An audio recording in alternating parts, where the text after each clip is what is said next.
Complete करने के पीछे भागते हैं, छोटे छोटे वीडियोस के पीछे भागते हैं कि 40 वीडियो में कवर हो जाए, 50 वीडियो में कवर हो जाए, 60 वीडियो में कवर हो जाए। वैसे स्थिति में आपका सिलेबस तो कवर हो जाता है लेकिन आपका सिलेक्शन नहीं होता। कारण है क्योंकि जो कंसेप्ट पढ़ने थे आपने उसको छोड़ दिए और जो छोड़ना था आपने उसको कई बार पढ़ लिया और ये आपको पता नहीं होता। इसलिए ठीक तो जीडी को अगर आपको फर्स्ट अटेम्प्ट में क्लियर करना है तो सबसे पहले आपको ये 4 स्टेप का फॉर्मूला अपनाना पड़ेगा, जिसमें सबसे पहला मेरे भाई होता है अपने कंसेप्ट को क्लियर करना।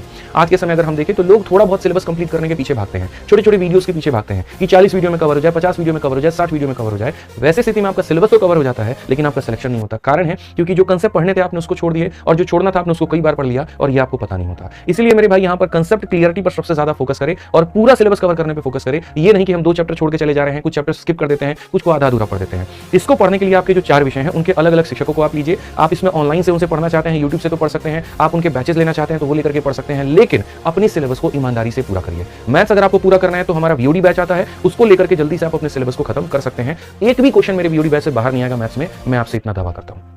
ठीक है, जब आप पहला चरण पूरा कर लेते हैं तो दूसरा आपका आता है मेरे भाई प्रैक्टिस, जिससे सबसे ज्यादा लोग भागते हैं। उन्हें पता नहीं ऐसा क्यों लगता है कि उस टीचर ने कह दिया मेरे नोट से बाहर क्वेश्चन नहीं आएगा तो हमें अलग से पीवाईक्यू को प्रैक्टिस करने की जरूरत नहीं है, और यही आपकी सबसे बड़ी गलती हो जाती है। टीचर कोई भी हो वो तो कहेगा कि मेरे नोट से बाहर क्वेश्चन नहीं आएगा, ठीक है, तो आप उसके नोट्स को ही कई बार पढ़ो, लेकिन उसके पढ़ने के साथ साथ मेरे भाई आपका सिलेबस कवर हो रहा है लेकिन आपके अंदर रफ्तार नहीं आ रही है। रफ्तार लाने का काम जो करती है वो प्रीवियस ईयर की किताबें करती हैं, वो क्वेश्चंस करते हैं जिसको आप बार बार प्रैक्टिस करके चलते हो। इसके बाद में तीसरा जो आता है अपने गलतियों को सुधारने का होता है और वो होता है मॉक टेस्ट और क्विज। ठीक, आपने पूरी पढ़ाई कर ली, आपने प्रीवियस ईयर से प्रैक्टिस कर लिया, अब बारी है मेरे भाई यहां पर कि आप अथा मॉक टेस्ट दो, अलग अलग कंपनीज के मॉक टेस्ट दो, ठीक है, अलग अलग जगह क्विज दो और उसमें जो गलतियां हो रही है उसको एनालिसिस करके उसके ऊपर में काम करो और रणनीति बनाओ। और चौथा सबसे बड़ी बात, कई लोग बहुत पढ़ाकू होते हैं तो ये वाला पार्ट तो कवर कर लेते हैं लेकिन फिजिकल वाले पार्ट में वो रह जाते हैं और इसी के कारण उनकी नौकरी छूट जाती है। तो जितना महत्वपूर्ण यहाँ पर तुम्हारी पढ़ाई है उतना ही महत्वपूर्ण तुम्हारा यहाँ पर फिजिकल भी है, इसलिए दोनों को साथ के साथ करना। ऐसा मत करना कि हमारा स्टेज 1 निकल जाएगा तो फिजिकल की तैयारी करेंगे, बिल्कुल नहीं। थोड़ी बहुत वार्म अप, थोड़ी बहुत यहाँ फिजिकल फिटनेस के ऊपर में शुरू से ही ध्यान देते रहना। अगर आप कुछ और चाहते हैं तो वीडियो के कमेंट बॉक्स में जरूर बताइएगा।